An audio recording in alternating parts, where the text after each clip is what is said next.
I don't suppose you get many people from my background. Science. Thought I'd be the first. Hi everyone, I'm Dom Griffin. I'm a film critic and you're watching the Armchair Auteur. This is an ongoing video series I do where we talk about new movies, old movies, screenplay analysis, that sort of thing. So if you like movies and film culture and you like to see people pick it apart, please consider subscribing. Today we're going to be following up with our series Small Axe Saturday, where every Saturday I take a look at one of the new films in Steve McQueen's Small Axe series, debuting on BBC and Amazon Prime. This week's installment is Red, White, and Blue, starring John Boyega. Of the Small Axe films so far, I think this one actually might be my favorite because of how much of a punch it packs into such a short and tight running time. Red, White, and Blue follows John Boyega as Leroy Logan, a brilliant and fit young man who chooses to leave behind a promising career in research science to become a police officer. The movie splits its time between two major concerns. One, just how bad is it being one of the only non-white cops in the early 80s? And two, why in the fuck would a non-white person ever want to become a cop in the first place? In depicting the casual and obvious discrimination Leroy faces from literally his first official day on the force, McQueen relies on his gift for broadly framing discomfort, immersing the viewer in painful and infuriating situations that make you want to throw a big-ass shoe at your screen like it was George W. Bush. Boyega is perfectly suited for the role, not just because of his recent vocal stature within mainstream racial discourse. What? I want to join the force.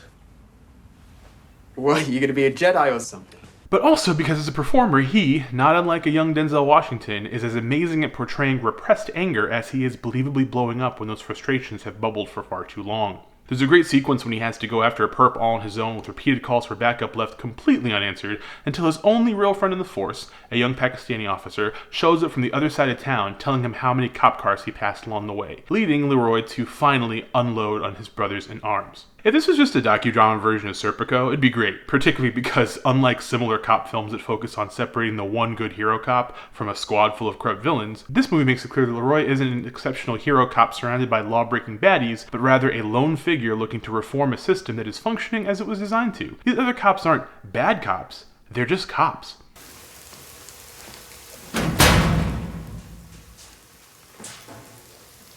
Next time one of you fuckers wanna write this on my fucking locker, do it while I'm fucking here! But what makes the film special is its other concern, exploring why he would want to put himself in this position in the first place. For this, the film spends some time unpacking Leroy's relationship with his father Ken, played by Steve Toussaint. Although his father raised him not to take any guff from police, and although he himself has been brutally assaulted by a pair of cops for having the gall to correct them on a code they got wrong, Leroy was, not unlike a lot of second-generation immigrants, raised by a forceful hand firmly steering him in the direction of assimilation. Hey, what do you expect? Isn't that what you taught us? Isn't that what you drilled into us? Study every hour, God said. Don't leave the house or mix with the black kids. Educate ourselves at the expense of our lives. You made us feel like we could be a part of everything. You wanted us more British than the British. Ken sees the decision both as a personal affront, given what the department put him through, and as meddling from Leroy's aunt. But for Leroy, he really truly believes in himself to be special enough to change things from the inside. The movie's darkly comic twist is in the juxtaposition of his academy training and how exemplary a student Leroy makes, versus the moment he shows up for the job and McQueen makes it clear this is not going to be a movie about a man changing the world, but rather a man slowly coming to terms with the truth every viewer will see immediately, that he never stood a chance of changing much from the outset. Sometimes I think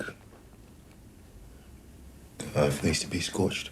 It's a cruel twist, but the movie really does set it up the second half in such a way that the movie seems to be laughing at Leroy for ever thinking otherwise. Maybe that's a little fucked up compared to the blissful vibe of Lover's Rock or the bittersweet conclusion of Mangrove, but it's the most honest way to present this material, and that's what makes it so important.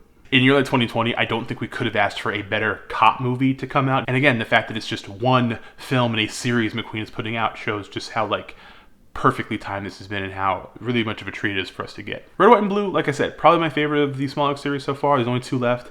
I'm a little bummed out that it's almost over, but I'm also grateful we're getting 5 movies from this guy, so there's that. It's on Amazon Prime right now. It's on BBC. It's definitely seeable. Please, if you have the chance, take a look at it. It's fantastic. Boyega's great. This is definitely sort of a really big coming out moment for him, I think, as an actor, just to remind people he really does have the goods, and I think he really is going to be a bigger star than he's been able to be thus far. Thank you guys for watching. If you like this video, give it a thumbs up. Subscribe if you have not subscribed. Hit the little bell icon so you get notifications when I put out new videos. And if you have anything to say about the film or John Boyega or Steve McQueen or any of this stuff, put it down below in the comments. I'll talk to you about movies. So thank you again. I hope you guys are doing well and being good to each other and yourselves, wearing your masks. Stay safe, and I'll see you in the next one. Bye.